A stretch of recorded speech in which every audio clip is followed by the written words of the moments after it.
What's up, everybody? What's going on? So I'll explain what general strike is here in a few minutes.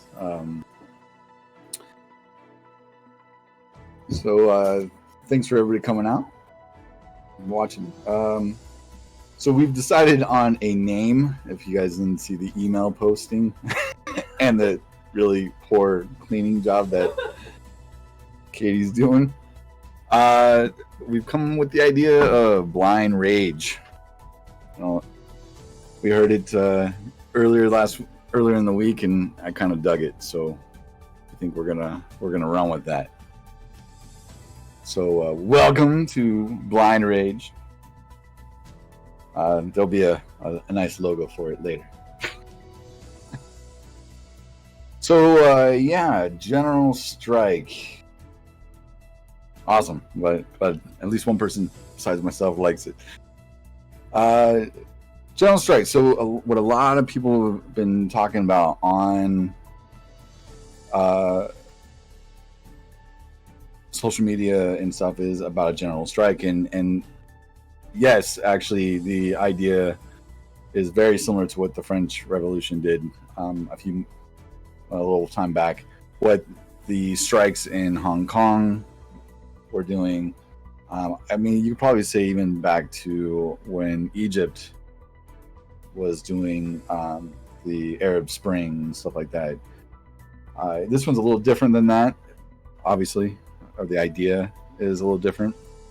Whereas in France, at least, was more about their pensions being messed with, and so they were striking against that. This is more on the lines of, or at least the thought process is more on the lines of breaking away from this idea that we need a job to have medical insurance, or to have insurance provided by our jobs only. The crap wages that we are being paid, just a lot of different things. We're at a particular point of time in this country that, it might be time that we start demanding as citizens of a country that are, no more red, blue bullshit. It's time to say, look, you guys have been bought and sold. We're taking over again.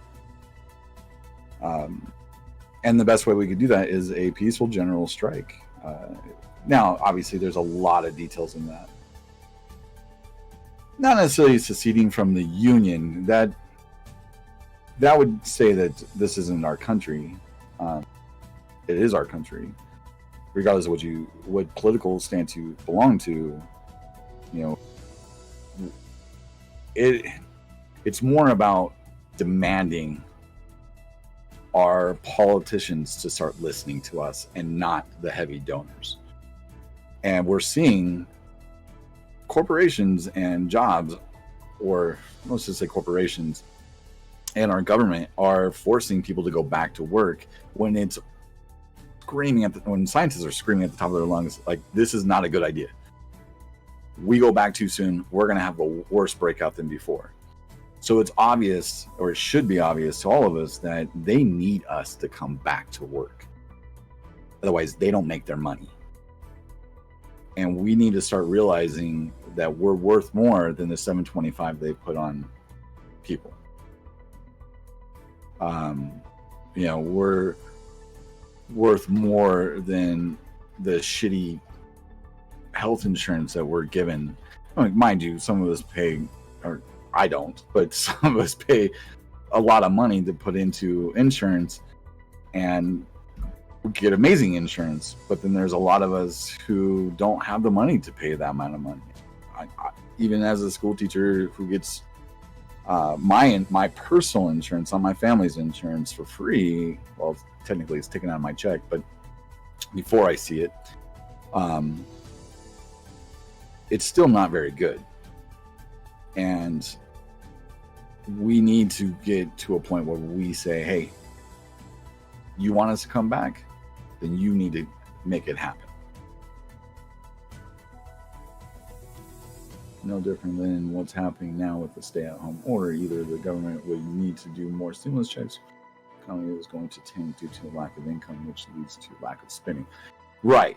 So that's obviously a problem, which means it's actually in our favor to some extent, right?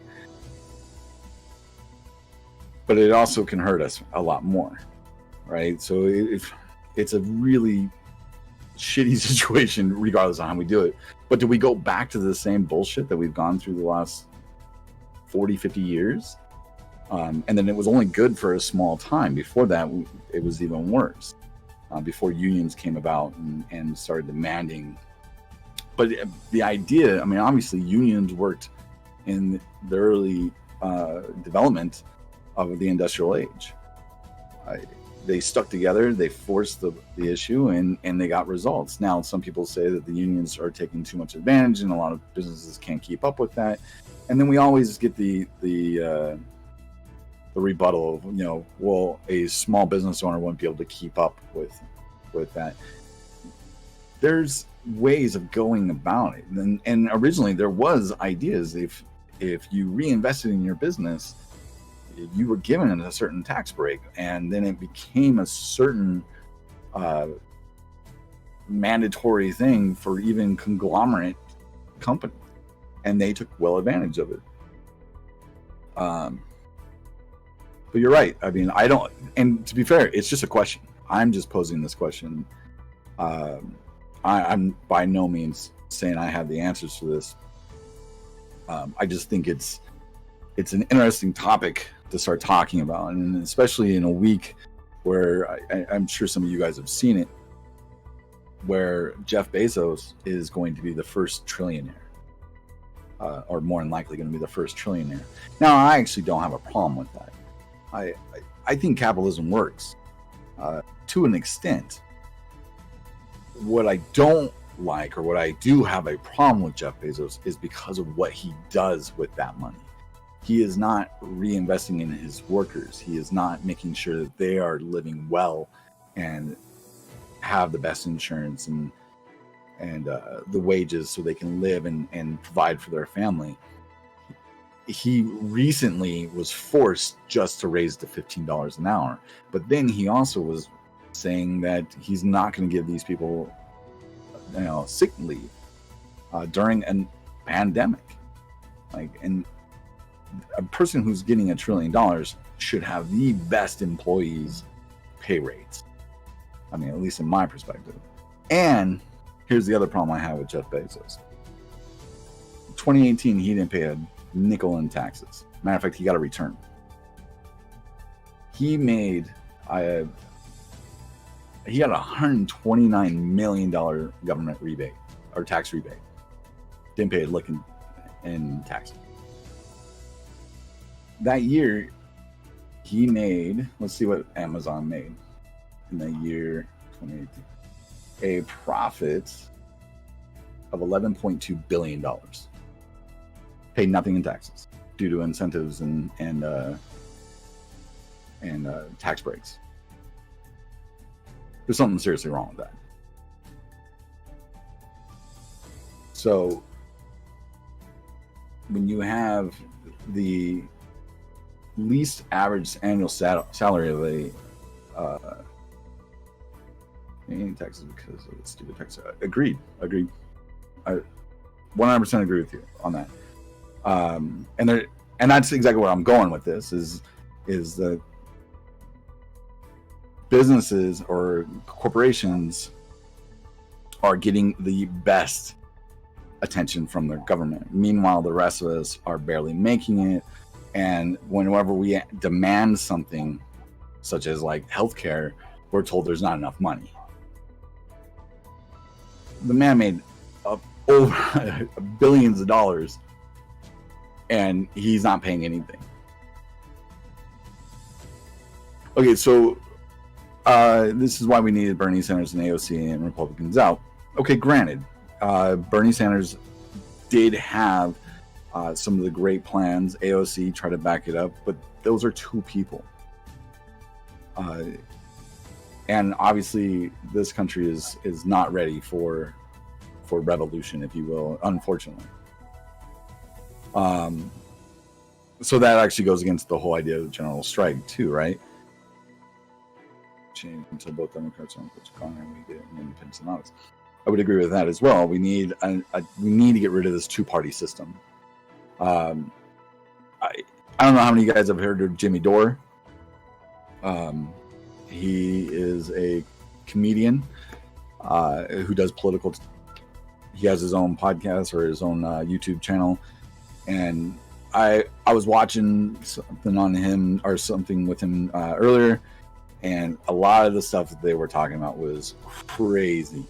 Well, I want to talk about it today, though I won't be able to do a good of a job at it. I can definitely post links and stuff like that if anybody wants to check it out. He lays it out. Like he shows how, you know, these stimulus bills that the Democrats are pushing are only fucking us. We are entering a era that the middle class, which is already hurting super badly, if you don't even want to say that it's gone, is going to be destroyed. It will be the rich and the rest of us, and we'll all have no jobs or lack of jobs. We won't have any money to buy our essentials. Matter of fact, let me see if I can get Kate to post this up and you guys can see it. This is one of the things that I was talking about that was on Jimmy Dore. I will, yes. 1 second. So much crap.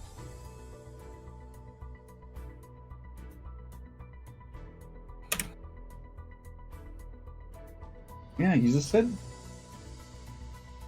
I just sent it to you on Facebook.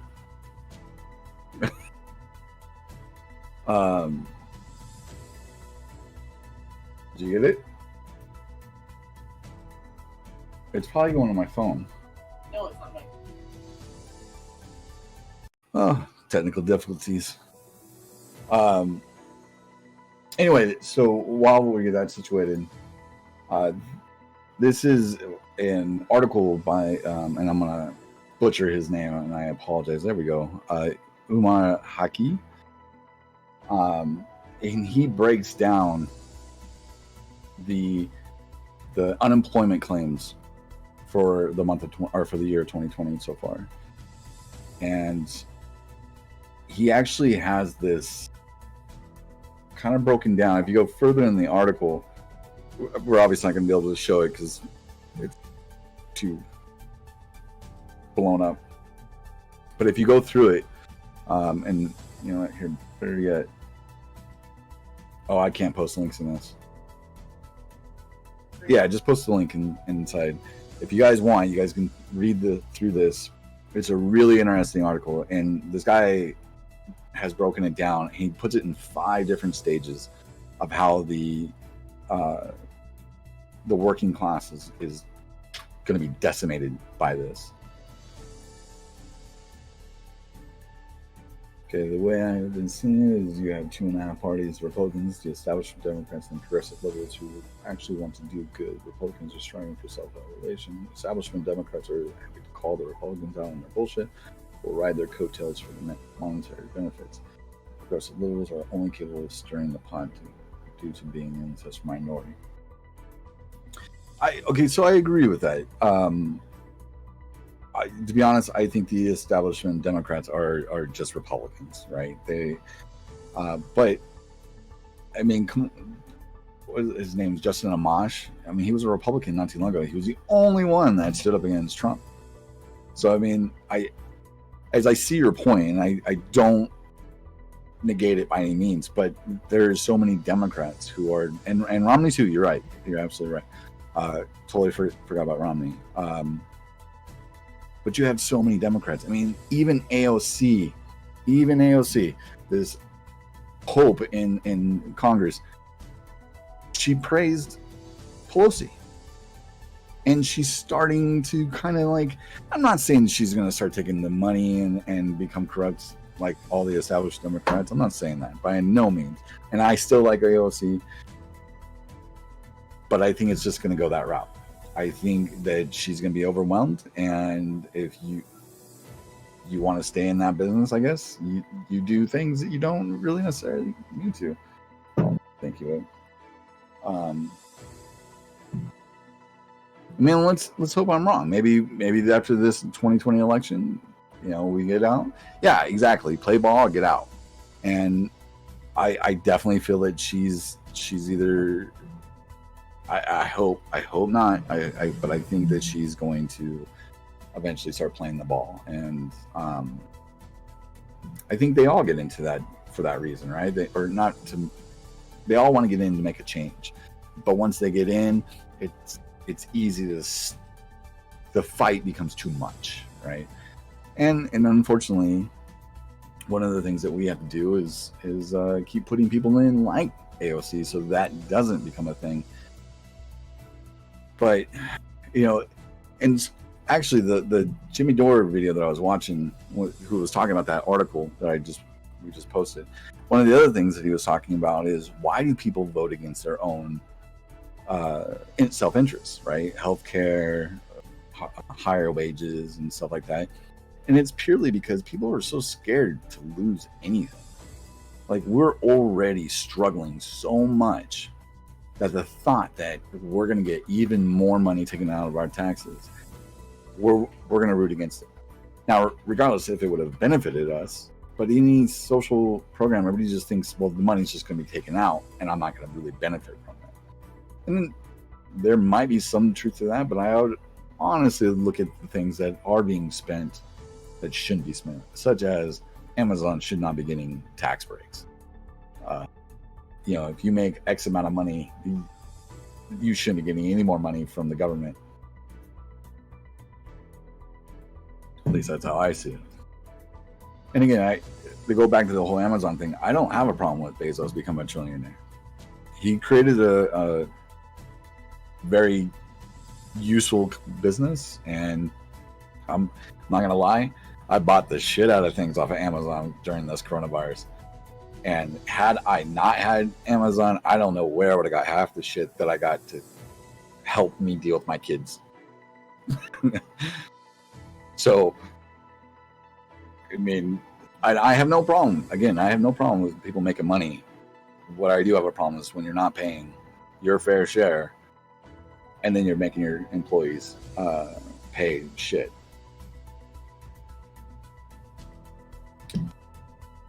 So I guess the idea would be, what would a general strike look like? I mean, if we look at Hong Kong is a hell of a lot smaller than the United States. And I was trying to find if there was ever such a general strike in the United States. And the only thing I could come up with was that it happened in Seattle way back in 1919. 60,000 striking union members did it. What happened to our fight? Things didn't get better after 1919. I mean, maybe in certain pockets, but so that's a little disturbing. And then, of course, we've had 2 wars after that, or actually, well, 1 war after that.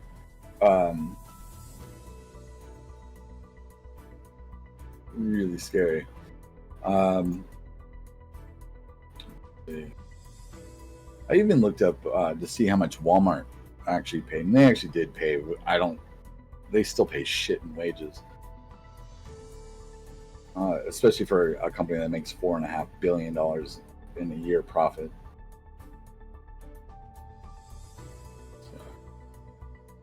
To go back to what you were saying, Ralph, about Bernie Sanders, he kind of upset me this week as well, and this more on the other side of of what government should be doing, and that's protecting its citizens. And he didn't even show up to vote for an amendment that would keep the FBI from obtaining our search histories without a warrant. Didn't even show up, and that's upsetting. How's it going, Derek? So, as much as I agree with Bernie Sanders' policies and stuff like that, it pains me to say he's still a politician. He's probably the greatest guy that's probably walked. I mean, the man's fought for things for 40-something years and has never, come off of that. But I really wish he would have stepped in on this one.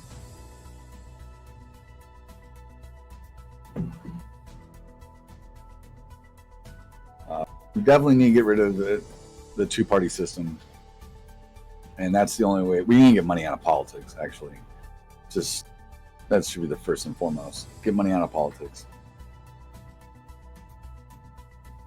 Yeah, the bill didn't pass, so basically the FBI can grab our search histories without a warrant. So say goodbye to your privacy.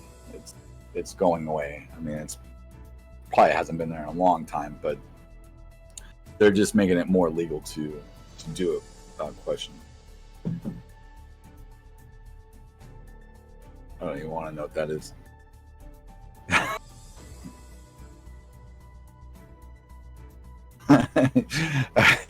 Yeah, they might be biting off more than they could chew on that one. Yeah, who's to say?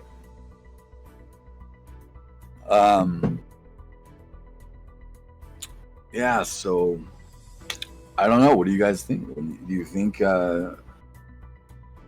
it's time that we step up? I mean, obviously, we're not gonna group up together and create fight clubs all over this country and blow up buildings or anything like that. But I mean, it's got to be a change, right? Like we've been beat down for so long.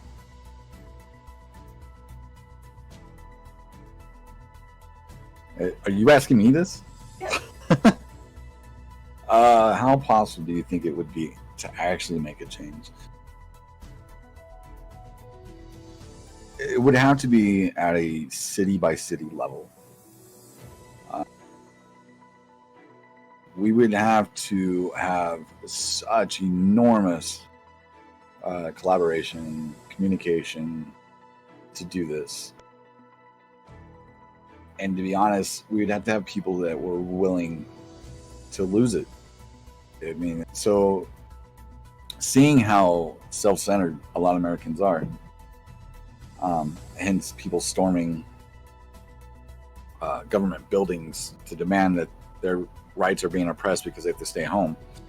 I don't know. Is it possible? I think.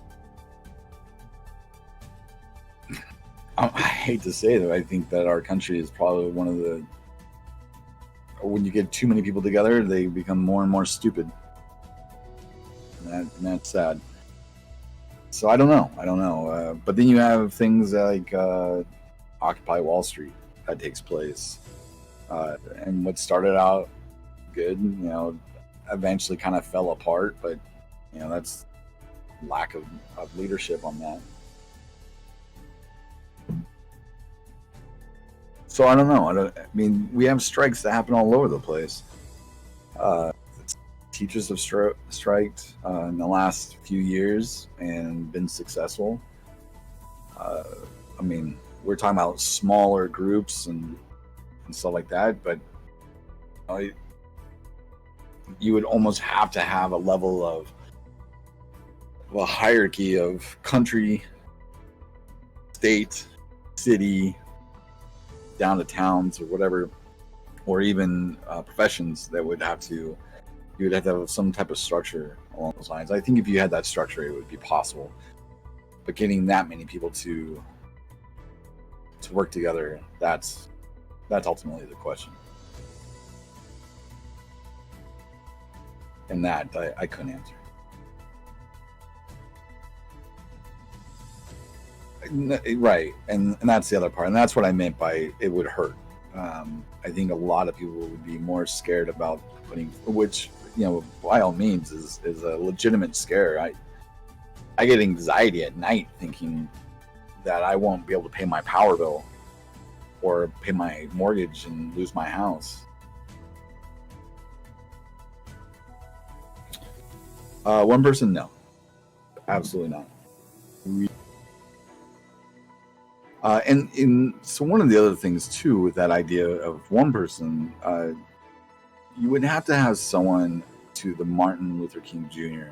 level, someone who could speak to the masses. I mean, think about what he did, and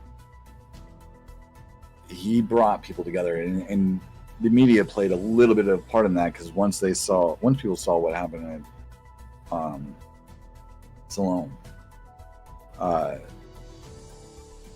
that brought a lot of people who didn't give a shit to start giving a shit. And I don't think we have a speaker like that. We're truly in a weird place in time. I think we have a lot of good people who are rising up, but I don't think we have a speaker to that level that could bring those types of people.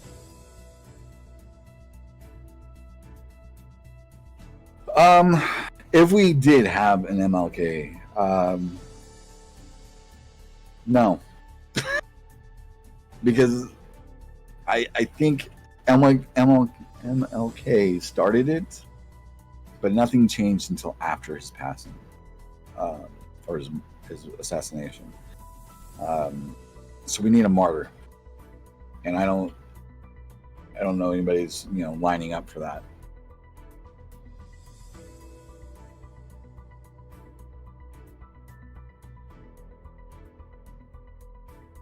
I don't know if that's true either, to be honest. Where I agree with that 100% at least.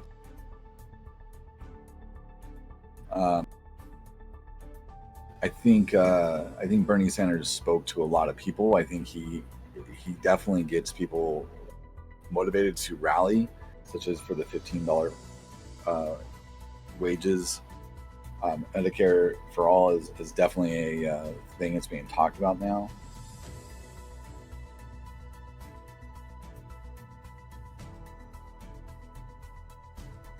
Right, and that's why I think what is our options, and that's why I come about and think general strike.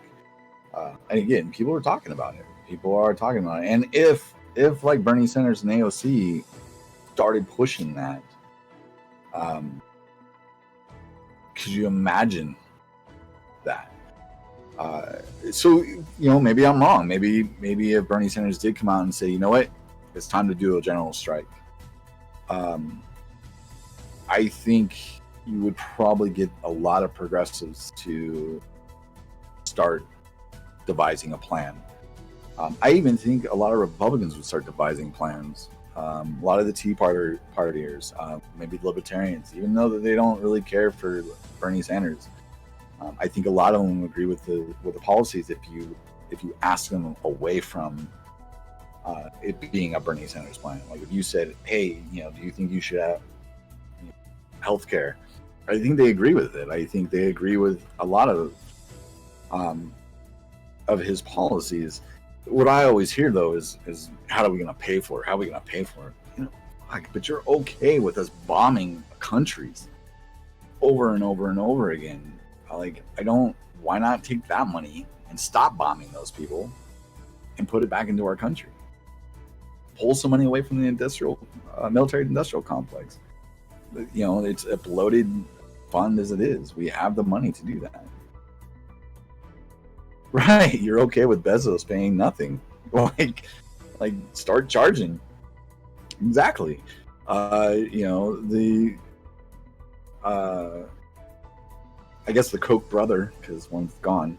Them not getting taxed for their oil speculation business, stuff like that. Like, there's places to find this money. Obviously, they spend it all the time. There's no reason why the tax rate is at 19% for corporations when they're making hand over fist.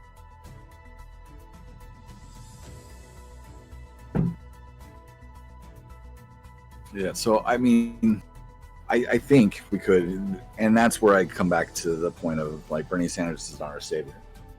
He is not our MLK. So,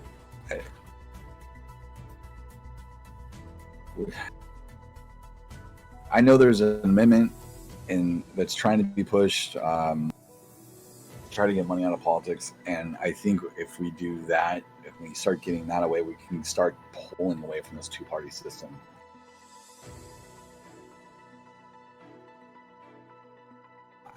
So I don't know. I mean, I think once the time that we stopped allowing companies to reap their wrongdoing and we started bailing them out, but whenever they make money, we don't get a piece of that pie. I think that's definitely a show that we're not about capitalism.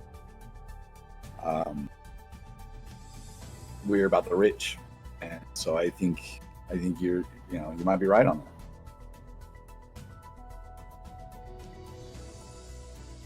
that. How do we stop? How do we bring that back? Is actually the question I want to know. I mean, our politicians only do the things that the wealthy tell them to do. So I would say, yeah, it probably is that.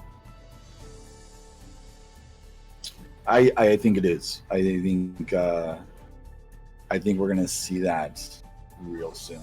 Actually, and that article I posted, that is the 5 steps of what this country's doing, is going that route.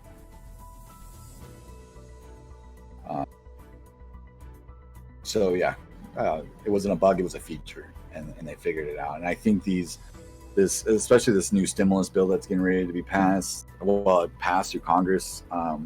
I doubt it'll pass through the Senate, and that's more a political game show. That is driving the nail into the coffin. So, and we'll be there. Yeah, and again, I think that's because Pelosi pushed it. So I'm not surprised that he's already declared it, DOA. But so did Turtle Boy. Wow, I just totally blanked on his name. You guys all know who I mean by calling him Turtle Boy, though. You don't? Hold on, I'll think. Let me get there. Yes, Mitch McConnell. Thank you. Biz bitch Mitch. I like that one too. That's pretty good. He just always looks like the turtle from Opportunity Knocks. I think it's Opportunity Knocks with Dana Carvey. Turtle. Master Disguise. That's it. Yeah. Okay. Just every time I see him, I think of that movie, and I want him to do the whole.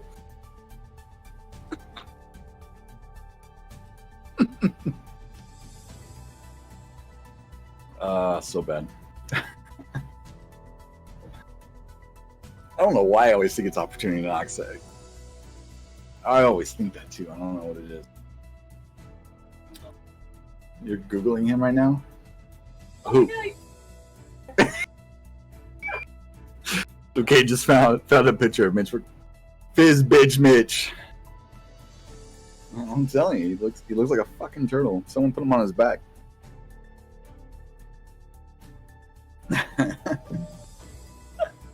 That's hilarious.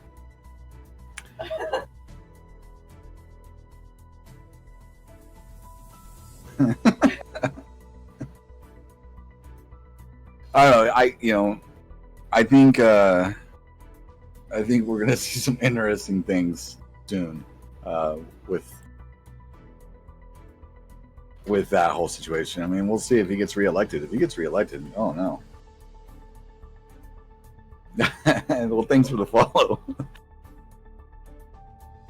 That's what I'm here for. Just make a fool of myself and bitch. Rage. Blindly.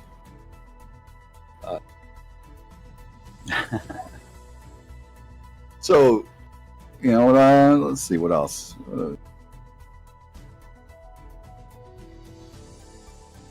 Yeah, courses of action. What can we do? What is the?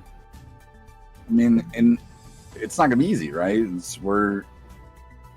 I say that, and I'm in a position where I've been home since March, and I've been getting paid, so I'm probably not the best, spokesmodel for sacrifice by any means.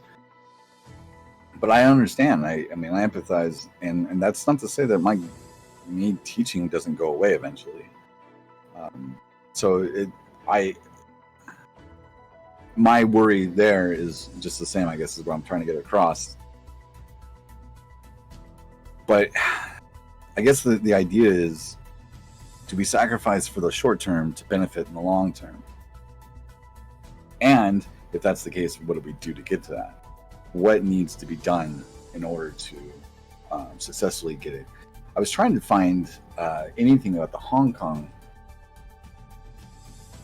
results, but I guess or at least it still was somewhat happening just as recently as February. It's a growing numbers of people are joining unions in Hong Kong, but the results were minimal. So I don't know if they got some of what they want. I wasn't able to dig far enough or long enough. And for that matter, even if we look at it as a Hong Kong, as a country who's struck, it's still a much smaller country than what we have. And how do you get every state of the union to do this? And then how do you keep it from those people not getting shut down? You can't.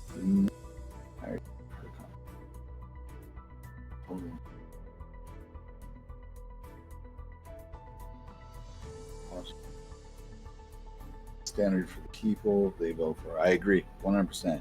And that was one of the things I loved about AOC. I remember when she was I don't know if you watched the Young Turks, but Young Turks interviewed her. Cenk Uygur was one of the original founders of Justice Democrats, which AOC was part of. And she did. She visited people in Animal Crossing towns. She was great. I really should. Ilhan Omar, Rashida Tlaib. Oh, man, I don't want to get this other one wrong. That's not who I was thinking of.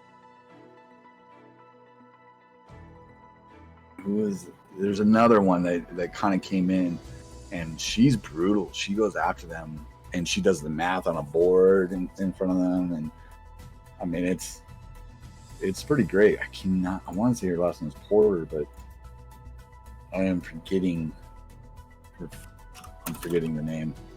Go figure, right? Is it Porter? Katie Porter, yes. So I had the last name right. If you have not seen her attacks during hearings, they're great. Like the way that she attacks them is pretty awesome. But so we are getting people into Congress who have the right intentions. Let's just hope they don't get corrupted before we get more help for them. But then what's unfortunate from what I've seen, following politics for the last few years, at least as closely as I've been lately, establishment Democrats are losing their seats to Republicans. And I don't give a shit about Democrat or Republican. I really don't. If they are fighting for the people, that's all I give a shit about. If their constituents want A, B, and C, and A, B, and C doesn't fit for my for what I want in my state, where most of us want in our state, rather, I have no problem with that. But it's the fact that they're not listening to the constituents. They are going towards their corporate donors. So what I think, I mean, man, I can't say this enough. We just need to get money out of allowing donors to buy our politicians.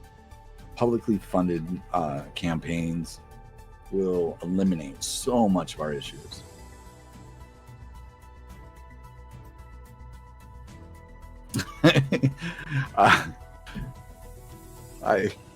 Well, the boomer generation, I get in a debate with a friend of mine on a daily basis, and he's a straight boomer. I mean, he's a Democrat, but he is,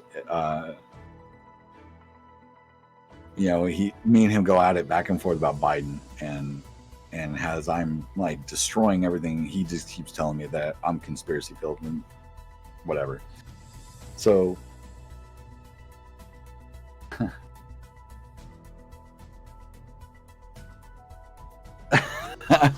and there's that too. That's not even who I was talking about. It's just a different time, and I think it all depends on how you were brought up, right? Because it's the class thing too, right? It's not. We have a problem with racism in this country, and there's no doubt about that. And I really don't want to break away from the original idea here, but they hate poor everything else too, right? It's not just about race, though. Let's not get it mixed up. The Black community in this country is shit on nonstop, and we need to address that as well. But the only way we're going to address that is if we start getting things situated. And the reason why I brought that part up is because of the argument that Katie's referencing. It was all about the idea of racism, and my point: to get rid of racism, you have to have the source of the racism to be stopped before the rest of the racism can stop as well.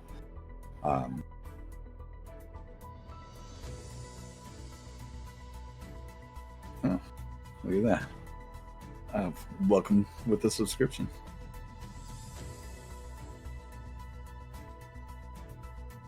I think the boomer generation just doesn't have. They had their own problems and their own things to get over, and I'm not trying to take away from that. I mean, for the most part, a lot of the boomers came through the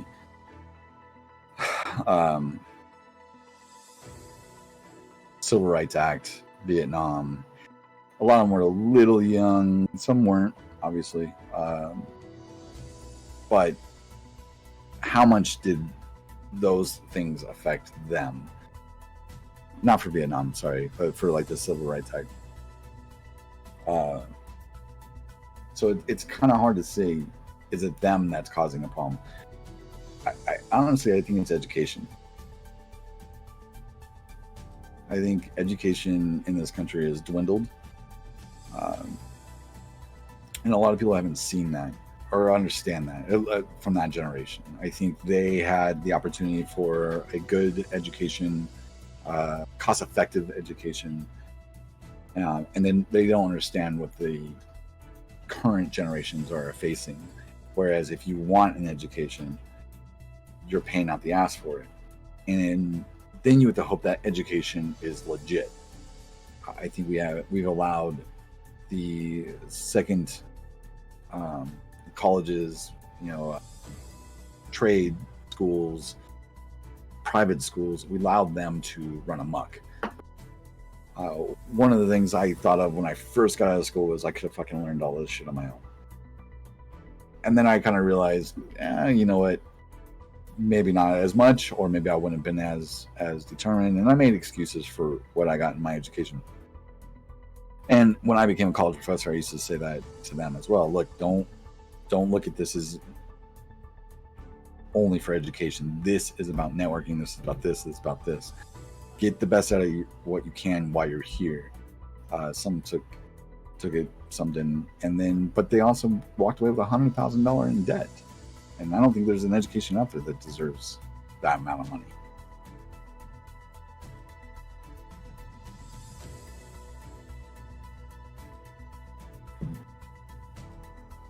That's true. That wasn't exactly the education I was talking about, but you're right there as well.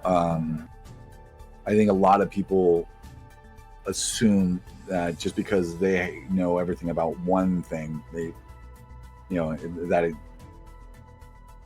destroys the other side. And I don't think that's true by any means. I think a lot of us base our opinions off our life experiences and our educations. So if I took I guess this is an example I could use, is if I took a economics class in a left-leaning kind of school, ideology or whatever, I am going to get a different education on economics than a right-leaning, or better yet, a left-leaning professor versus a right-leaning professor. And they're going to probably tell me the same information, but they're going to lean one direction or another. And then they're going to pose that as fact when actually it's really just opinion. Yeah, it's true.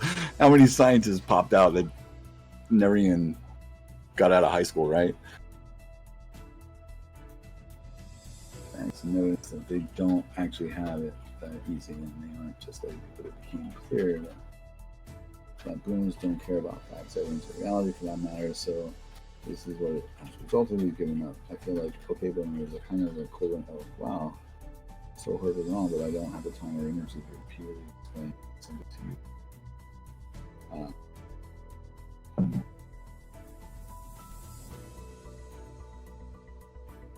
you. So yeah, it's almost like the idea of reprogram the VCR, right? Like the reason why it was always left to us Gen Xers to program the VCR is because we grew up with technology and our parents didn't, right? So they didn't want to deal with that.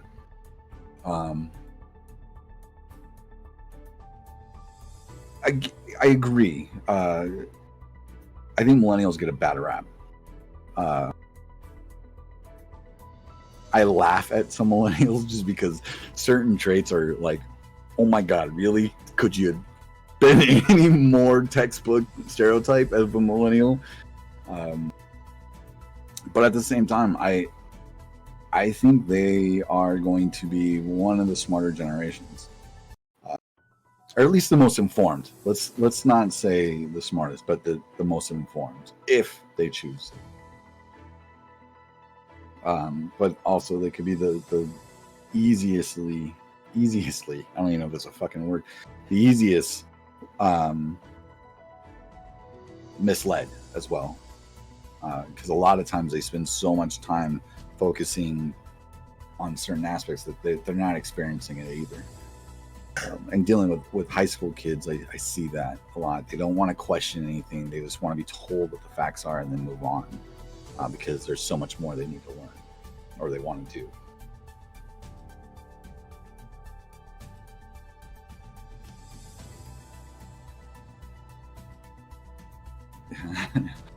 Big kicker is that yeah, and that's why I found it funny too. Like, so my students, for those who don't know, I teach high school. They'll call me okay boomer, and I'm like, dude, I'm a Gen X. Don't come at me with the boomer bullshit. Like, I'll write you off quicker than anything. But so I think it's always gonna be a generation thing, I think. Oh, I got that in NHL opinions. I didn't get it off of Facebook though. I'm just an asshole and very opinionated.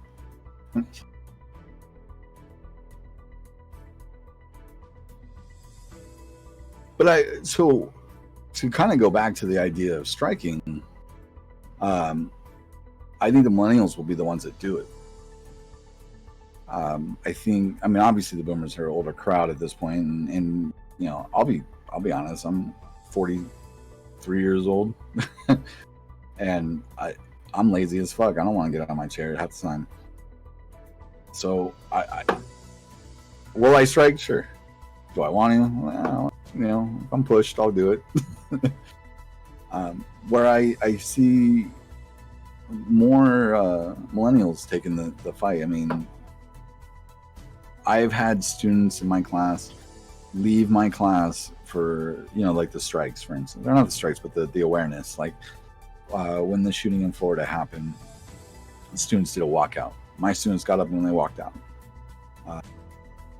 I think there is much more now of a defiant of rules, which is in a sense good, I think, versus just going with the flow. I always found it the day I showed up as a high school teacher, and the first day that they all stood up and started singing the national anthem, or not national anthem, excuse me, singing the pledge, it really made me feel weird. It was so, I can't even explain it. The only thing I could think of is like Nazism, how they all stood and they all just followed, and it was so crazy to me. And then as they got used to me, they all started like kind of doing their own thing. And you know, I'm not saying they stopped doing the pledge, but they, you know, maybe they wouldn't do it every day, or maybe they didn't sing as loud or say it as loud, or you know, and it was interesting to watch. And throughout the years, it's becoming less and less. And you can say it's a good or a bad thing. I'm a big patriot on saying that you know, it's your choice. There's no forced patriotism here. And I mean, it's interesting to me to watch that these generations each year come in as for me, it's a sophomore, and then obviously they leave as a senior with me, to see how the sophomores react to something just as simple as that.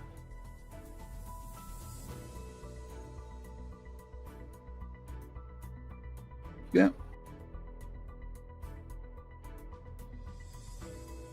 I agree. Okay, so true enough, but I definitely think there's a stigma to the okay boomer. Hey, Blue Devil. Vegas Blue Devil. So, Blue Devil makes me think of someone in particular, and they live in Vegas. I don't know. Yeah, that's what I figured. Definitely kind of figured that. Because he's a Blue Devil fan. Oh my god, he always posts shit on that. Basketball team? Yeah.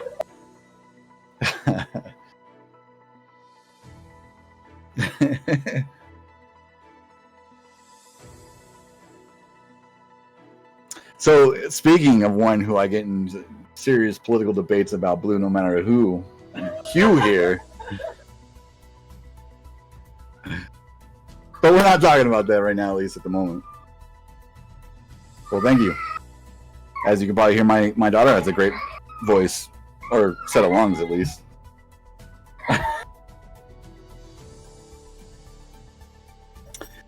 So, anyway. Damn, I totally lost my... Oh, we were talking about generations.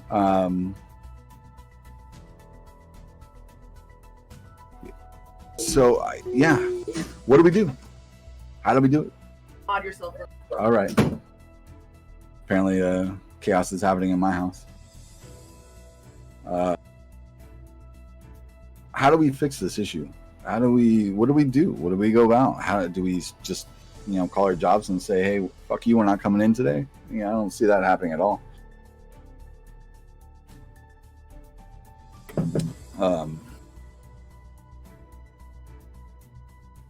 Yeah, I don't know. It's a...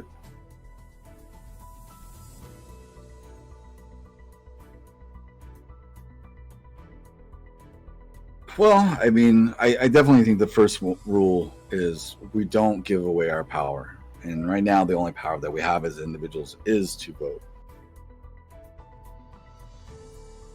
You know, I haven't made a decision who I'm going to vote for, but I do. I do as much research on everybody I could possibly do,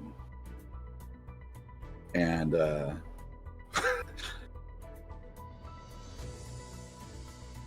oh, okay. I thought you were actually trying to post something. So, Rob, so I think we're in a particular point in history that we've never seen before, right? With the coronavirus taking place, we are in a really unique position in history. And my worry, actually, I don't even say, well, it is a worry, but our state, for instance, is going to open up soon.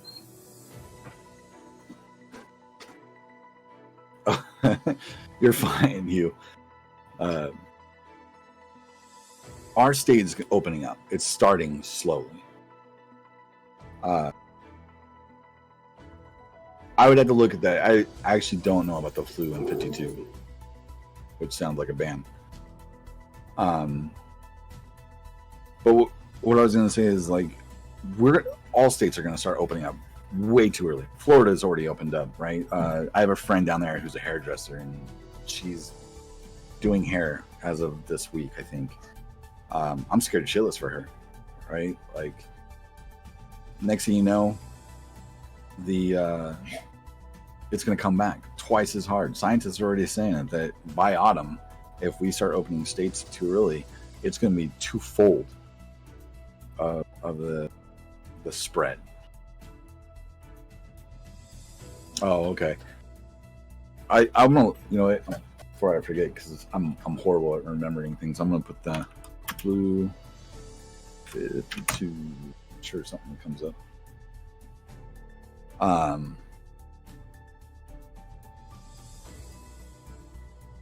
And if that happens, and we kind of talked about it last week.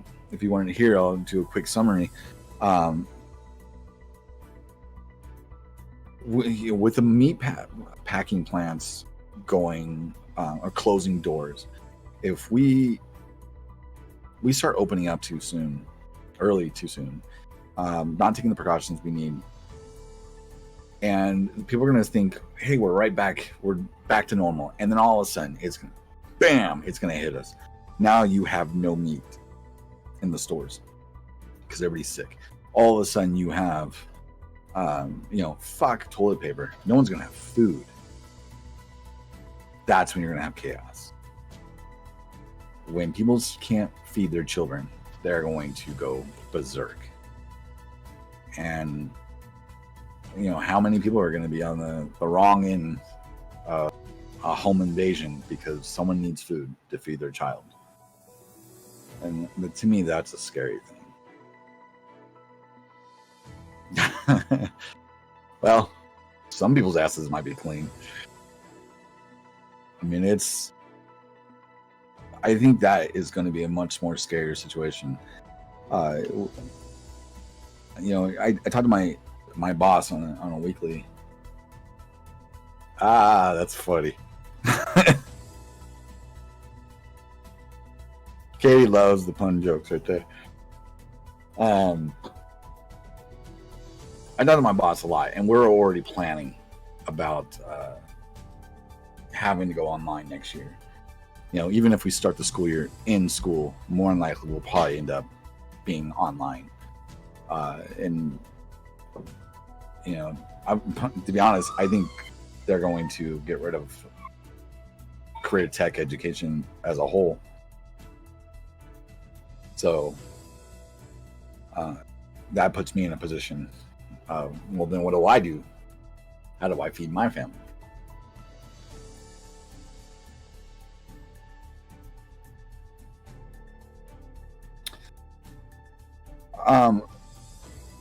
I honestly think right now we should not be going back.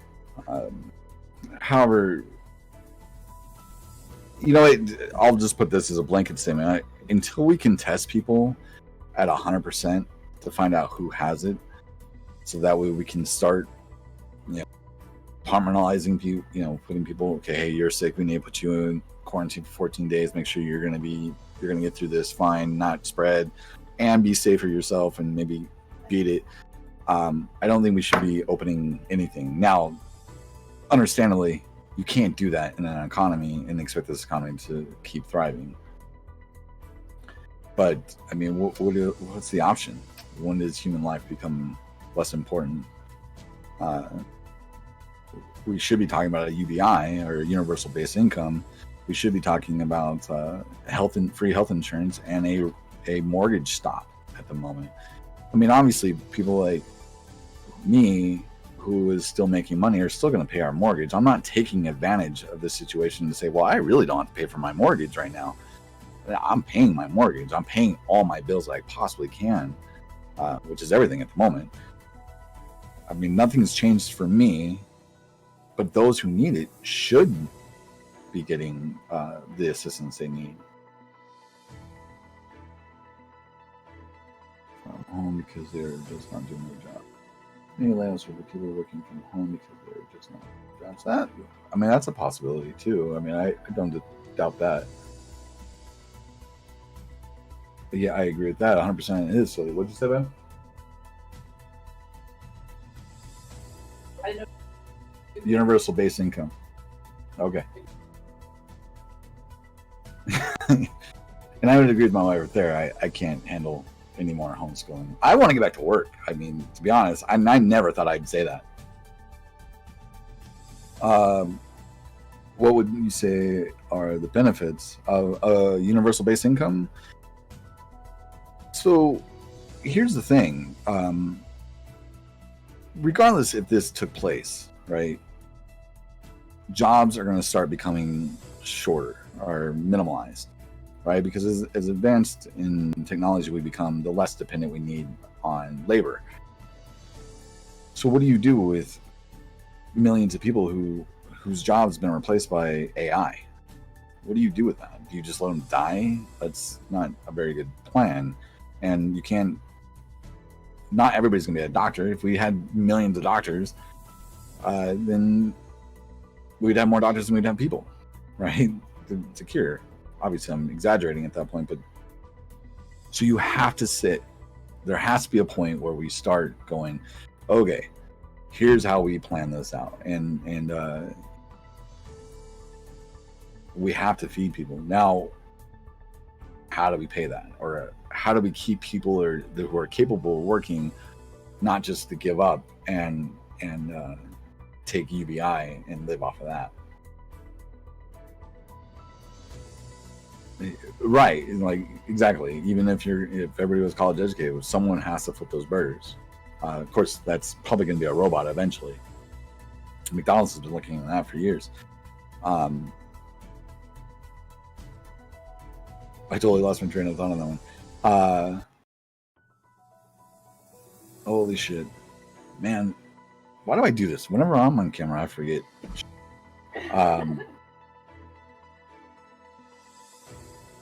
I don't. What was it? Yes, you do, Blue Devil. You devil. Fuck.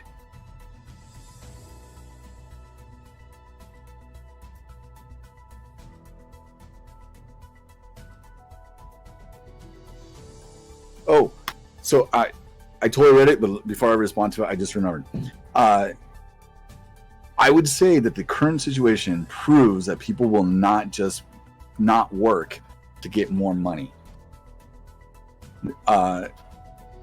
People who are working minimum wage jobs right now are getting paid less than people who are taking unemployment.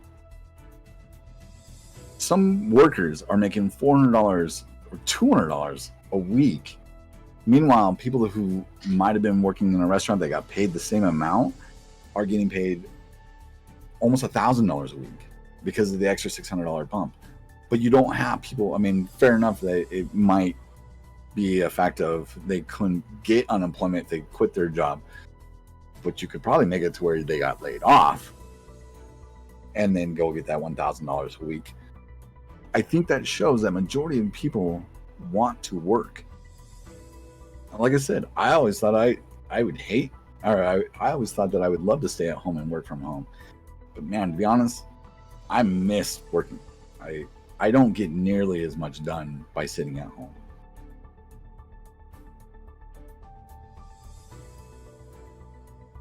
So there's more dialogue for UBI rather than... No, right. That's what I'm saying. Because a lot of people will say, well, why wouldn't people just quit and then take UBI instead of working? Well, because people want to work.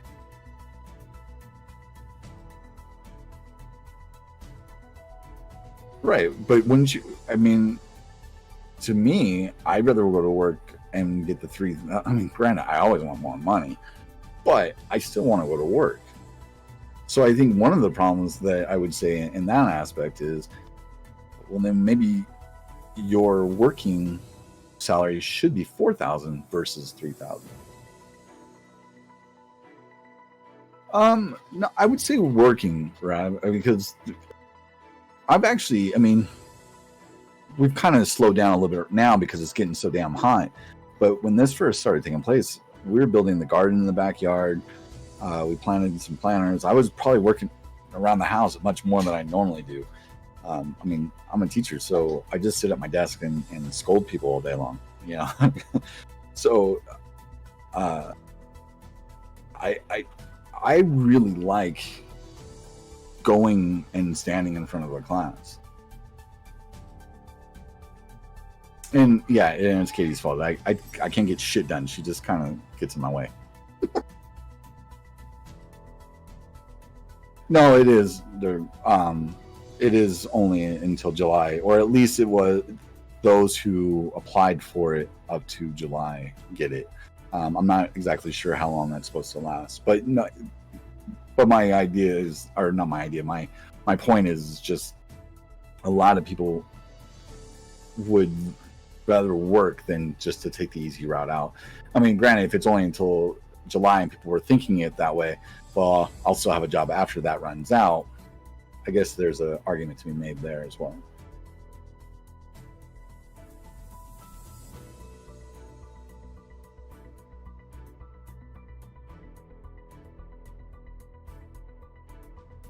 Yeah, that's true. that soil is pretty amazing outside.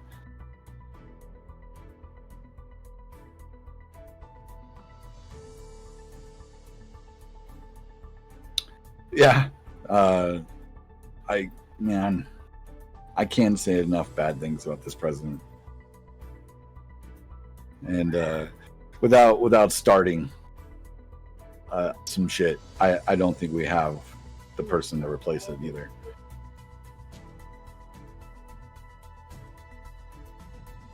Oh, you know what? I don't know. I remember them actually putting the bill up to suppress that, but we actually got a because we just had ours direct deposited. We got a little letter stating that it was Trump was the reason Trump was the reason why we got that money. So I thought that was hilarious. Like, really? Fuck off, dude. For one, fuck you. It's my money that I put into the system, and now you're gonna charge me a shit ton more money because of that.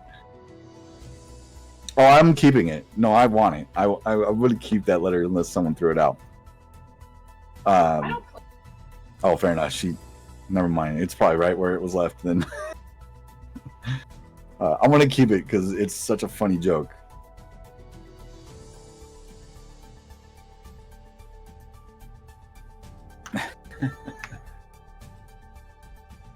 She being something tonight or what? Oh my goodness. Gotta turn on my AC a little bit lower. Oh, see. Goggle tells you everything. Oh, shit, whatever. Googler's back.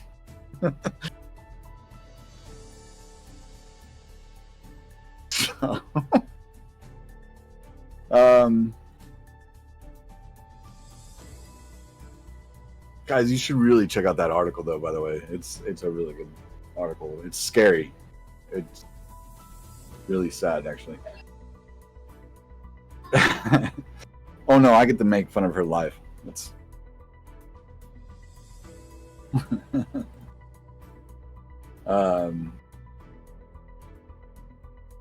damn. Anyway, I think we've gone over a little bit. I mean, you guys want to talk about anything? Like, let's go back and forth a little bit.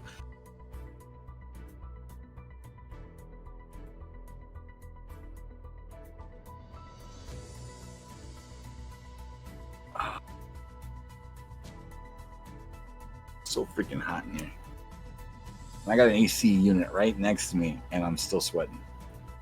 Must be this bright ass lights shining on me.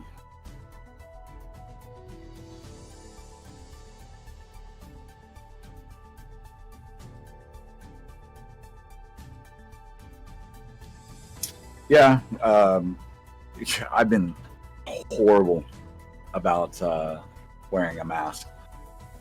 I tried one day, and I went up to someone, and I kind of felt like an ass. So then I haven't worn one since. But I don't go out that often either. Like, we've been here.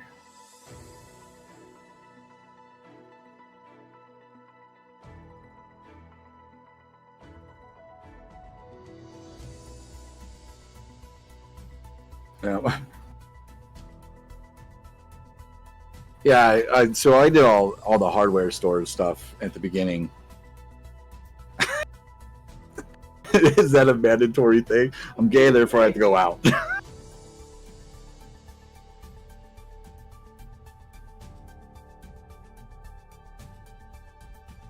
I went to go meet a friend who, in the beginning of all this, when toilet paper was a short commodity, he found me some, and I went to go meet him to go pick it up, and I was at his work, and he's like, "Oh, have you ever been here?" And I'm like, "No," and he's like, "Come inside." And so, like, I come in, and like, I didn't even think twice about it. I walked up to the guy he was introduced me to shake his hand, and like, he's like, "No, I'm good." And I'm like, "Oh shit, man, I'm in the wrong world right now." It's definitely a weird effect. I'm so used to having like these, normalcies. You shake your hand when you meet somebody, stuff like that. Oh damn! Are they going to do the throat test or the nose test? Do you know?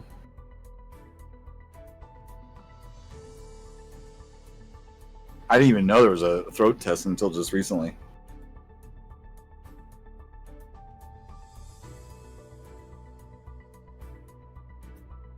It might be. I have no idea. It might be the antibiotic or the throat. I just noticed that a friend of mine said he got it, and he was talking about his gag reflexes, and he was apologizing to the women he's dated.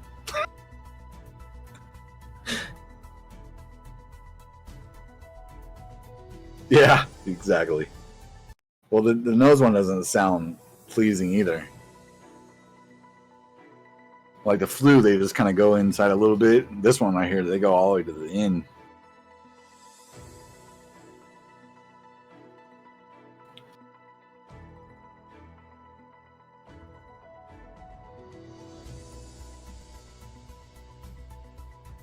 Oh my god.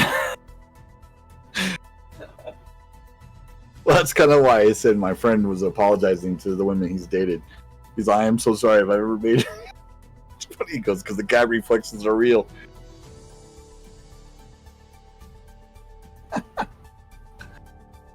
Oh shit.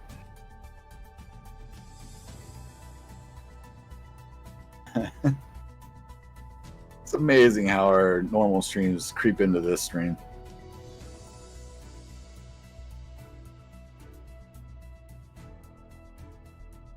Oh goodness. We're starting. Oh no. Yeah. Well, I don't know about a family stream, but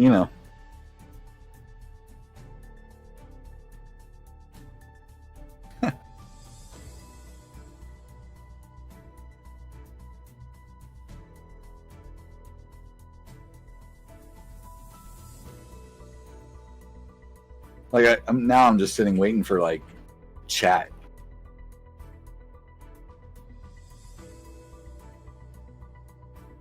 Chat. That's all I'm doing now. Oh.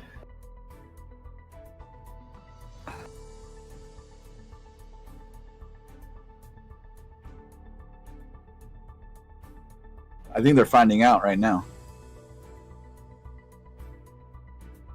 Oh, nice call.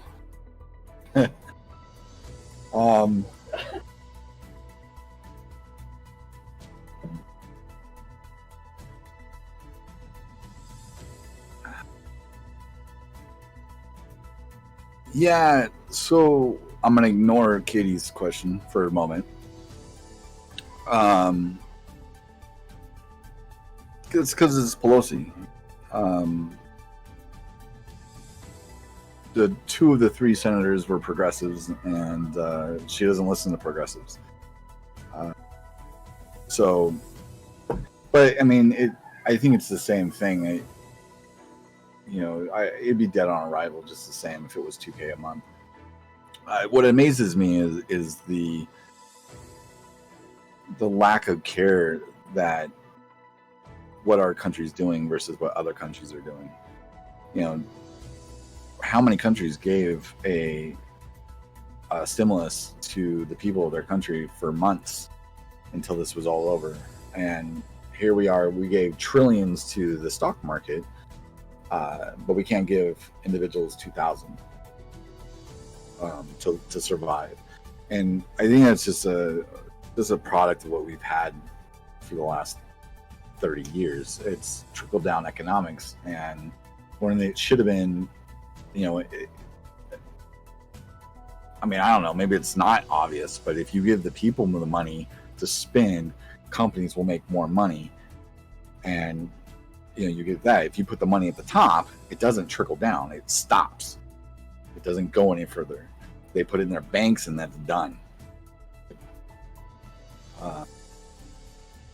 So I think Pelosi's a joke.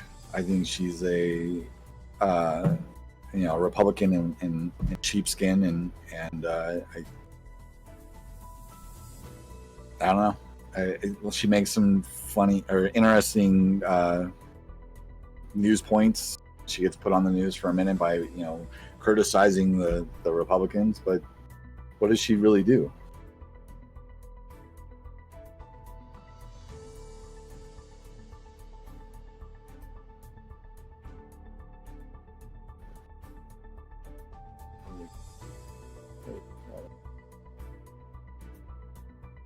Electoral college campaign. One rule allows them to vote against their state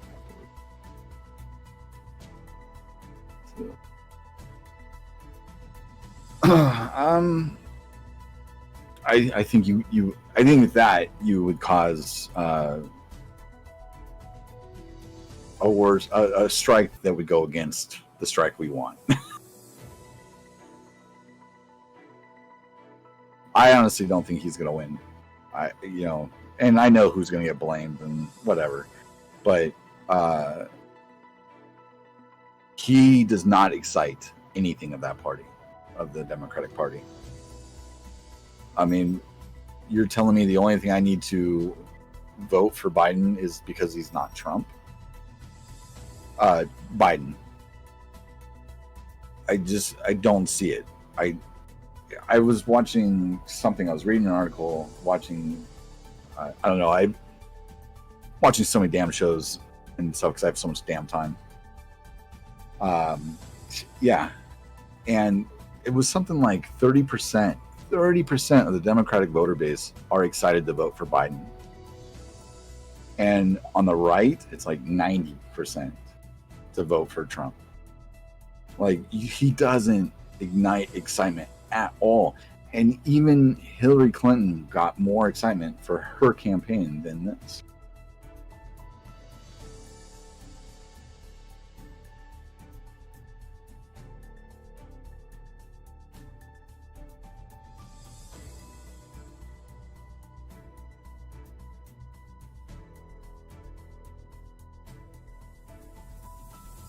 Okay, so let me go from Blue Devil. No, I don't, and I don't think it's excitement enough. This country is mostly independent voters. 60% of the voting in this country are by independents, and obviously you'll always have the 20% who votes for Republican no matter what, and then the 20% who will vote for Democrats no matter what. What you need or how you win is by getting the independents. And when you give them, whether it's true or not, if you say, well, this guy has said this and this, and this guy has said this and this, if they're almost the same, they're either A, not going to vote, or B, vote for the one that they lean a little bit to it. And to be honest, regardless if it was a stupid thing, a childish thing, and we were making a joke about it earlier, him signing those checks says that he was the reason why they got paid this in April, whenever the stimulus bills came out, or checks came out. Even though it's not even somewhat true. I mean, the Democrats posted it. He called for it. And I mean, I don't know. It's a much tighter thing than saying, well, he's not Trump. You got to realize most people are not paying attention that closely. And most people don't really understand that it's this party or that party that's causing their problems. They just think government's causing that problem. And if there's not a reason to go vote for Biden just because his name's different from Trump is not enough. I know you do. I know why. I know you think that's enough because you despise Trump. I despise Trump. I fucking cannot stand the man. But it's still not enough to throw Biden and say, hey, at least he's not Trump. No, I want Medicare for all. I want a minimum wage raise. I want this. And by just saying, well, he's not Trump, here's my vote, the man has already said he's not going to do Medicare for all. The man has from the late or mid 80s, said he wanted to get rid of Social Security and Medicare, cut back VA benefits. Like, he has hurt. He was to the right of Reagan. Like, to that is you know,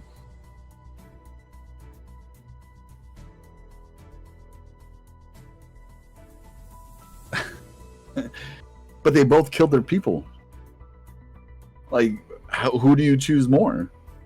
Actually, you could say Hitler didn't kill Germans. You can't say that either. Stalin killed Russians by the millions. So it might be a...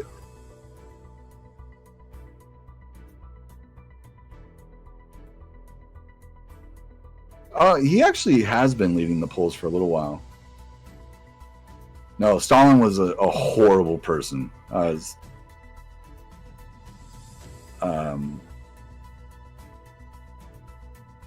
No, actually, Stalin was really, really bad. So let me scroll back up because there was other good things. I think the Democratic Party is in shambles and Trump is going to win again too. Too many people will vote for everybody. Yes, but not because of third party. I do not think. Well, okay, actually, let's kind of throw that in. I agree with you. I think Trump's going to win again too. But I don't think it will be because maybe people will vote for third party. But again, it's because Biden does not excite people. He does not give them a reason to vote for him. If he came out and said, you know what, I've seen the error in my ways, and then obviously this would take a lot of pushing. First off, he's got to speak a little bit better to people that he needs votes from. This go vote for that person constantly is not a good way to do it.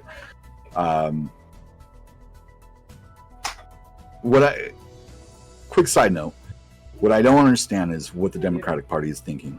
I know they'd rather lose the election than lose the party, and if Sanders would have got the nomination, they would have lost the party. They would have lost their donor money, and that would have been it.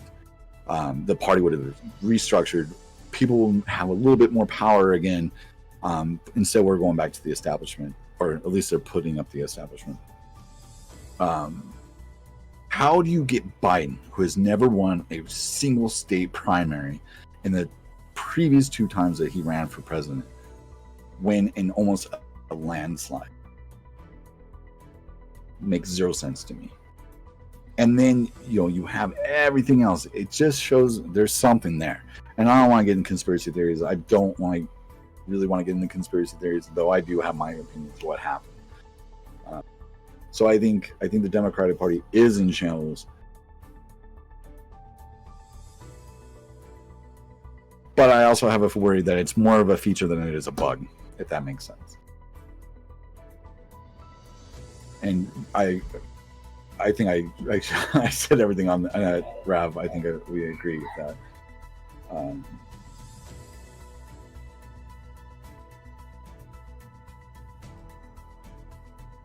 You really think that he'll pick Warren? I don't think he'll pick Warren at all. I think she is too much against the donor base. Yes, she has. He came out and backed Biden. I think he's going to pick another establishment, a Klobuchar.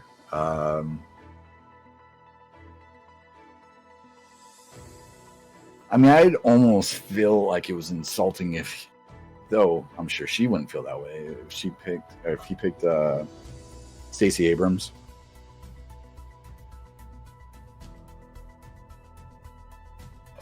So if he picked Buttigieg, right, he already said he was going to pick a woman, and if he comes out and picks Buttigieg, he basically just signed over the end. He will lose all progressives, or not all progressives. He'll lose all the independents completely. He'll be done. It'll show that he couldn't even keep up a small bit of his promises, and no one will trust him. And we already have, and there already is a lack of trust. So I think he's attempting to make these. He's trying to sway the progressives by putting AOC and in the 6-4. What was it? What was the group they just made? Task Force or whatever. AOC. Huh?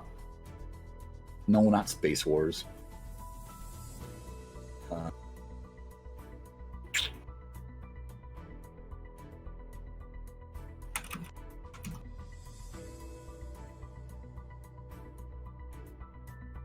Co-chair Biden. Oh, the climate campaign.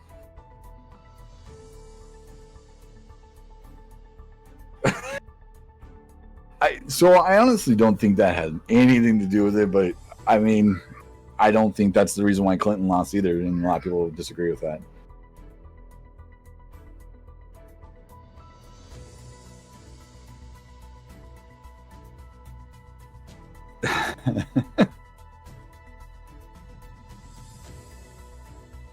So yeah, you go back to the idea.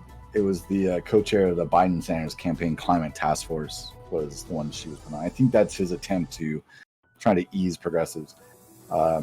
It's just not going to work. I don't think it's enough push, enough change, especially in a point. And, to be fair, if you really think about it, like, our climate has been great. It's been repairing since none of us could drive. I mean, obviously it needs a lot more work. It's not saved by any means, but that's what we should do. That's how we fix the world. Just make everybody stay home.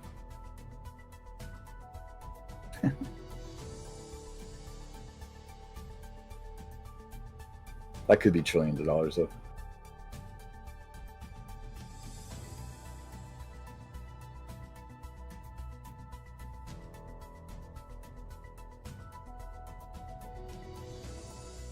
Not that I'm going to disagree with the statement that the white male has a fragile masculinity. I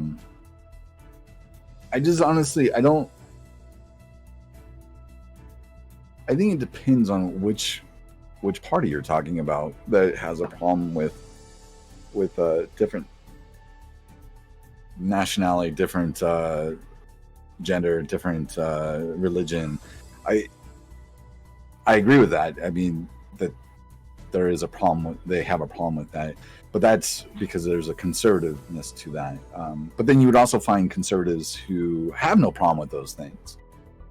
Again, it comes down to education. I don't think it's a red versus blue kind of thing.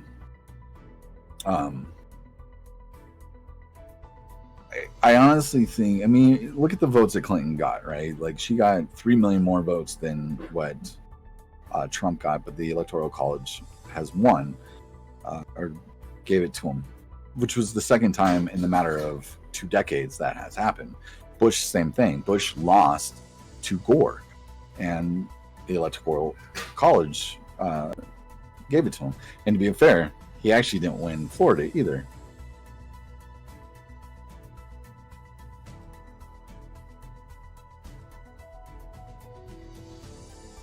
Right, and that's what I think the problem is we're constantly like, or I shouldn't say we, because I am not part of that group, but when they put something up, they always say it's like, you know, I should be voted because of this. It's the same thing idea with this Trump thing. Well, at least he's not Trump. That's not enough. That's not enough. That might have been fine 30 years ago. But now we are much further along than that, and I don't feel that's the same issue anymore. Hardly the same most qualified in our lifetime. She was willing, and her gender hurt her. I disagree. I totally disagree. It was her policies that hurt her. She caused so many issues and separation. Okay, so. Damn it, I can't remember what show it was on. I hate not giving credit. So anyway, I'll just basically do this. Red and blue, it's the same, right? The Republicans, Democrats, yes, there's different things about them. One side is more socially conscious. One is more business conscious, I guess, if you want to fucking say that. I don't want to go too far with that. But one side responds to the other side. So first we had Reagan, then Bush Sr. We'll just start there. They created certain policies, and I mean, we at the end, we had some really shitty incursions during Reagan, and then Bush Sr. came in. We have Desert Storm take place. And both presidents, Reagan and Bush, raised taxes, even though they both said they wouldn't. So what happens? We get Clinton. Clinton is a very popular president. He gets things passed that that the right had been trying to pass for years, and that was the deregulation of banks. Right? They were trying really fucking hard to get those things done, and they couldn't get it through. Here comes Clinton with his smile, gets it passed easy. There's your beginning of the 2008 crash. It's not Bush. Bush accelerated it, but it's Clinton. Clinton starts it. Clinton brings it in. We have Clinton for 8 years. He does certain things along the way. Of course, the Monica Lewinsky thing, I mean, that's a whole other issue.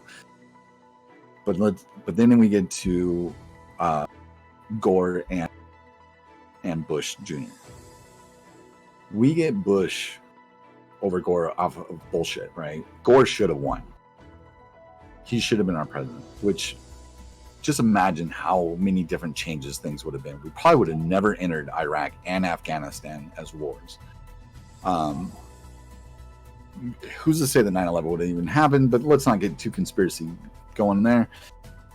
But we have Bush Jr. who comes in, and he becomes a wartime president, which is why he gets elected the second time. We have John Kerry, who I did vote for, but he was Eddie Munster.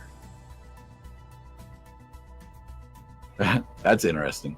To be fair, almost because I was kind of in that frame of mind, I love watching things go boom. I might have been too as well, so I'm not gonna say anything against that.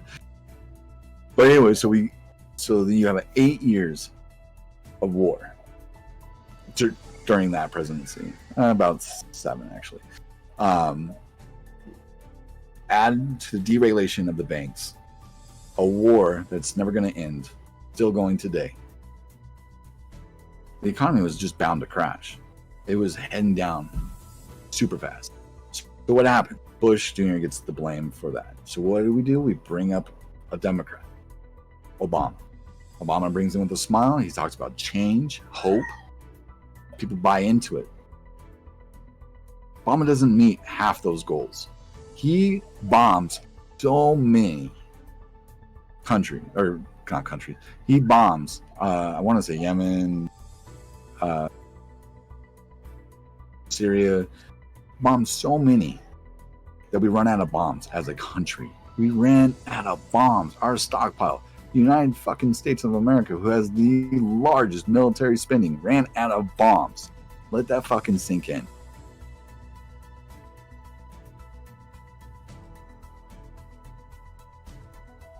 Our Democratic president, who talked about change and hope, dropped so many bombs on people.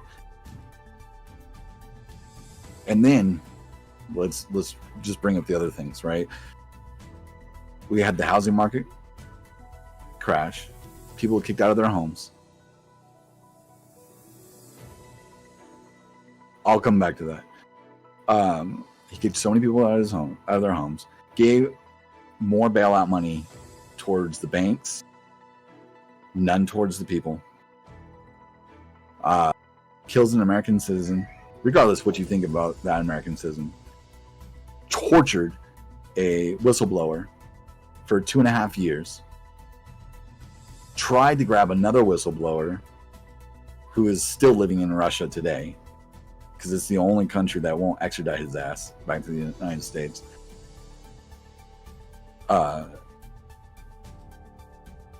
What were people going to do? Vote for Hillary Clinton? The one who is Obama-like? Right, Snowden is a hero, but Obama wanted to put him in jail and probably torture him like Manning. It wasn't until the end of Obama's run that he released Manning, and then she was put back and tortured again. She tried to kill herself just a couple months ago while she was in captivity. Now she's back out again.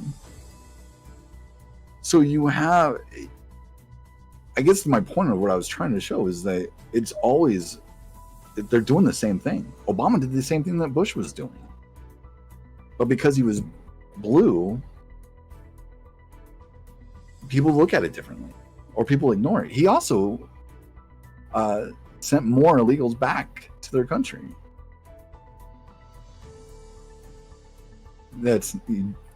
I'm not talking about his skin color. I'm talking about his political, you of all people, blue no matter who.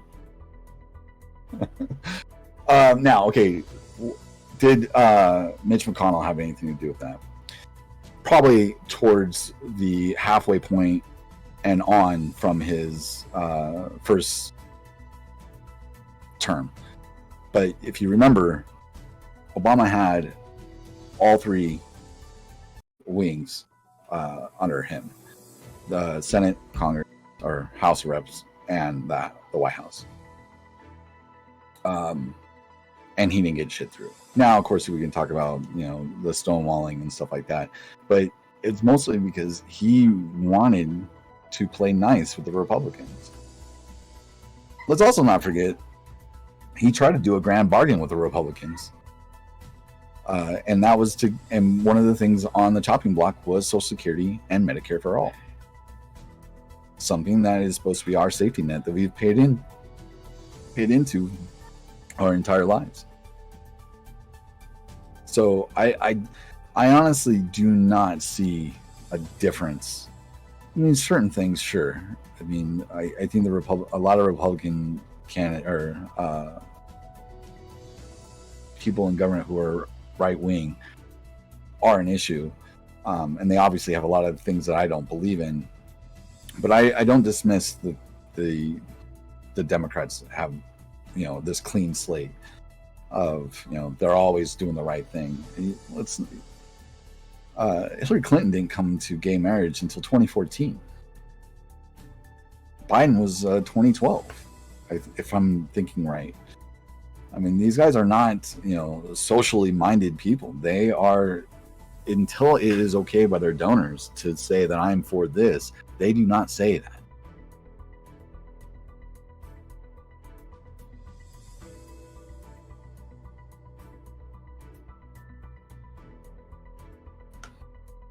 Well, they did. So yes, but he took it a different route. If I'm remembering right, they jammed it through, and then that's why the Republicans have constantly tried to fight it, saying it's unconstitutional. And then when the Supreme Court ruled it as a tax, I think that's how he slid it through. I'd have to look in all the little nits and little nooks and crannies, if you will, to get all of that, because I remember when it was happening. I'm a little more hazy on it as of now. But even the ACA wasn't a good thing. I mean, it was obviously better than what we had. It gave us pre-existing condition protection, which was great. Don't get me wrong, but it didn't. It did not stop the raising of insurance costs. Right. And that's my point, is that its faults were intentional. They weren't bugs, they were features. And that's why I also, I don't give credit to Obama for being such a great guy with that. He basically helps the insurance industry become better. The only thing they had to deal with was a trade-off for them. We can keep raising premiums, but we now have to pay out for pre-existing. I mean, I like the idea that my kids could be covered up to 26, but I mean, what's the insurance care on that? Who's paying that bill? Whether it's the kids or the parents. So,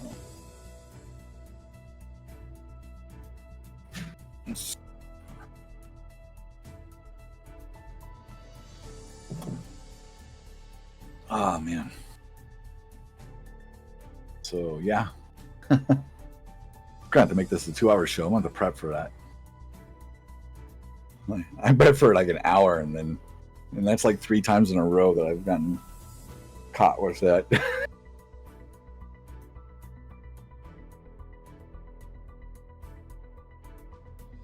Yeah, fair enough. Yeah, that's probably true. Yeah, I really need to go to the restroom. I mean, I have no problem coming back. If you guys want to hang out, I'll come back in about 5 minutes. We can talk some more. Is it going? Or am I still on?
What music?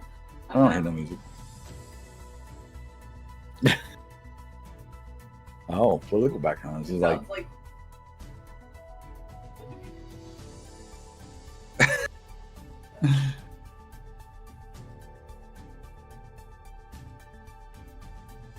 oh man. The newsy background, like all right, funny. So what do you guys want to talk about? Give me something. My hair, I feel like I don't know. My hair's getting so damn long.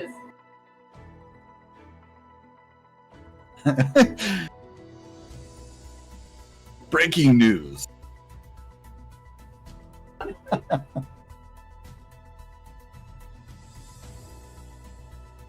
So let's say Biden stays the same.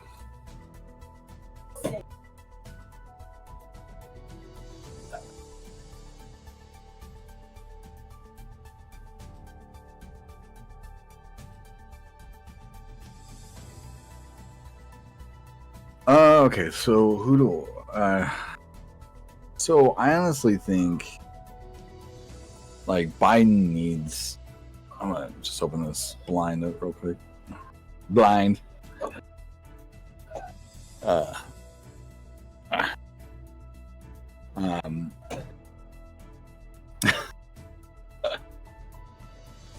You know, I don't know. I would have said Warren, but Warren pissed so many people off.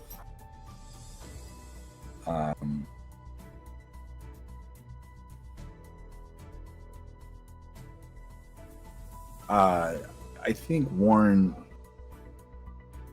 really hurt her own backing, the people who were backing her during her run, because a lot of those were progressives, and those progressives were wanting a woman, and that's probably a lot of reason why they were backing Warren versus Sanders.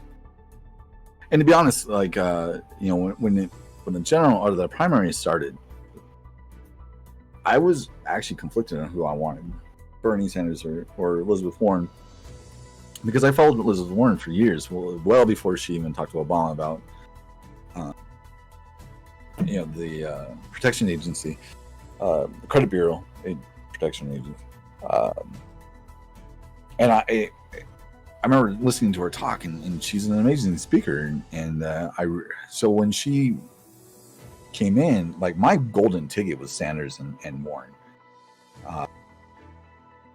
but I think she hurt her credibility so much now, and it's really sad. Like there's even things I think some people are being a little too rough on her, but at the same time, like this is politics, and you literally bitched about snake emojis or people crying or talking shit on the internet. It's the fucking internet.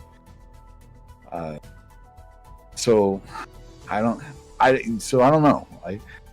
A lot of people said that, if Biden picked Bernie Sanders, and I would say the same thing as I did earlier about Buttigieg. I think if he picked Sanders, he would lose.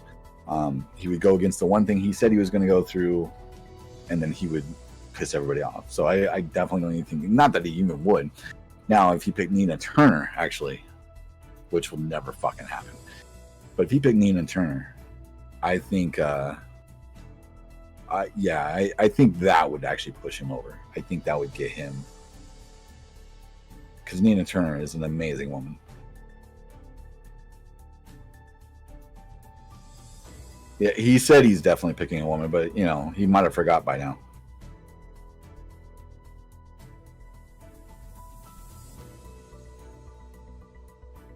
That was his promise. He said that.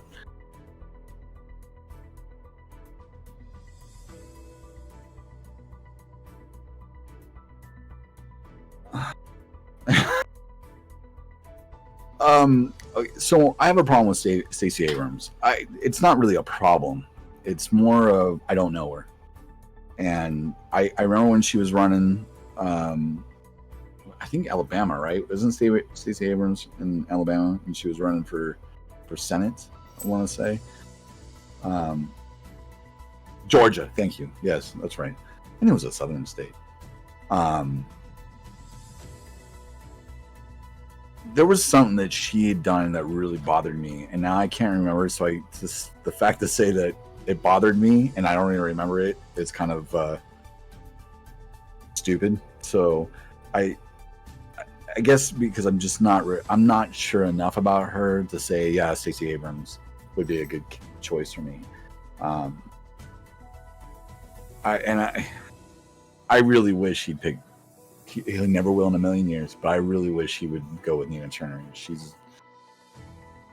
I hope she runs for president next election, because I think anybody that stands in her way, she would just steamroll. And just listen to the woman talk. If you haven't, look her up, Nina Turner. I mean, there's your woman. There's your black woman. She would be awesome.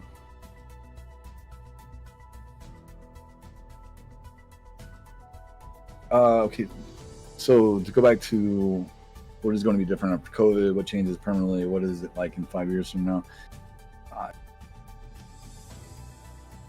My opinion is it's going to be horrid. I think we're on our way to become not the nation that we were after COVID. Yeah. We have to get through COVID first.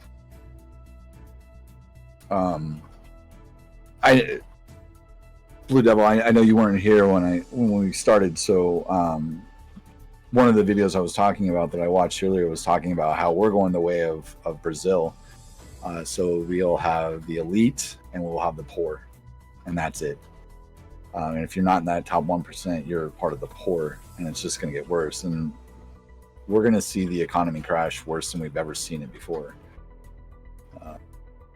The unemployment rates are going to be more than half the country if we keep going on this route. So I think it's a scary outcome that we're looking at. I mean, there's definitely ways to change it, but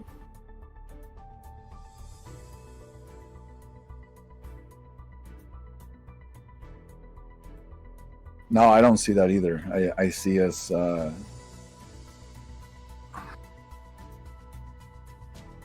I don't know. I don't know when that's going to change. I definitely don't think this virus is going away anytime soon. But also on the flip side of that, I've heard 2 years for a vaccine. So maybe in 2 years we'll see that. So that would go under your 5-year.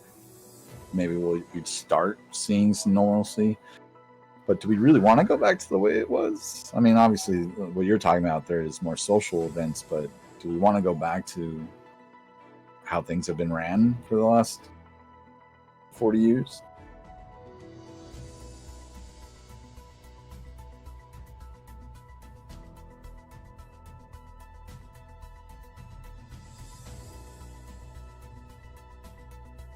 There is government protections for whistleblowers. I didn't know you wrote that.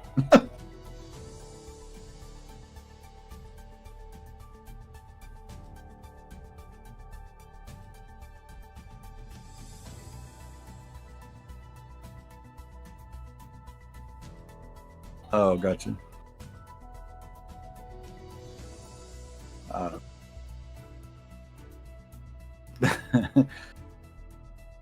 So if you guys didn't see it, there's a current poll up there. However, there is government laws to protect whistleblowers. We just don't follow them. Because what the problem becomes is, are they truly a whistleblower, or are they selling secrets, as in the Snowden thing or Chelsea Manning?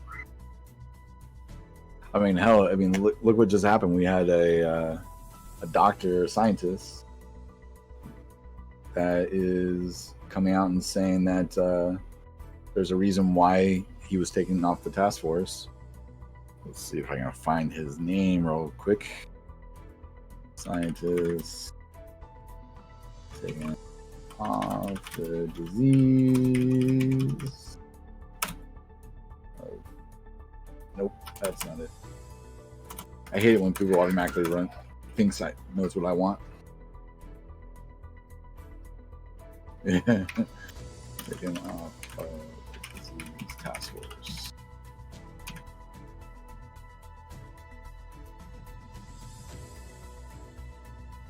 Actually, I should have just wrote whistleblower, huh? COVID whistleblower.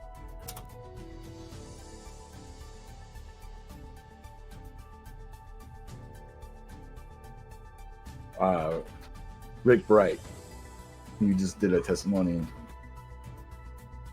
about the government's lack of COVID-19 preparedness went largely uncontested, even by the president's allies.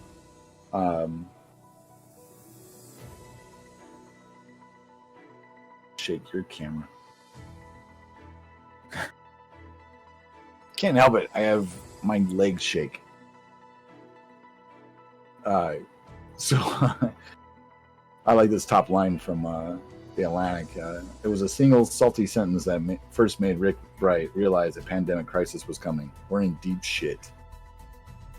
I think that says it all. Yeah, see, it's called Twitch. It's supposed to look all twitchy. We've had a lot of coffee, you know. Tweak.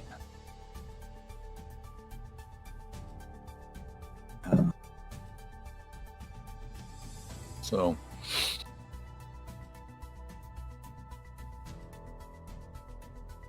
funny.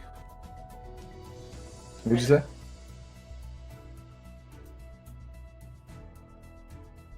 Fail. My beard game?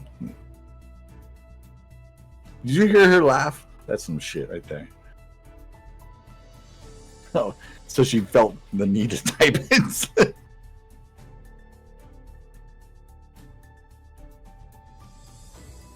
Whatever, I shaved it earlier. Trimmed it. I didn't look all scruffy. That's probably true. She does grow a mustache better than I do. And a unibrow. Want to play games?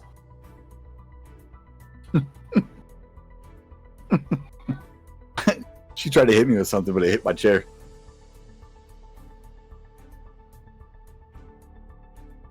Whoa! Look at this shit. Nail file. Damn straight. Yeah, no, so this is I couldn't grow anything until I was like 40.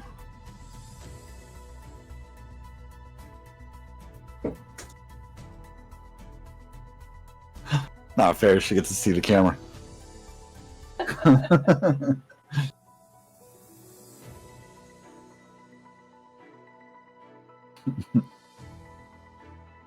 He's our government.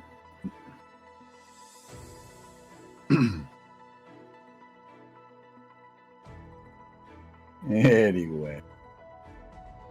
All right, well, we need to more at 11. True story. So once stuff starts getting thrown in this stream, we have to we gotta call it out. I hear my kids going crazy, therefore we need to call this. So we're gonna raid. Let's find out where we're going. Don't know. Virtual what? Virtual calves? Kaz. Gamer? Okay, so it's gonna be a gaming stream. So for you guys who like playing Virtual Fighter 5, drop our emotes. Tell them we sent you.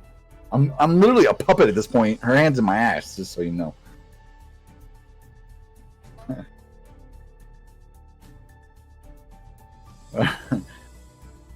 You should bring some to us. Just saying.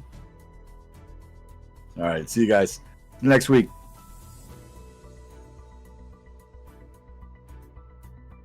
That porn's on Pornhub.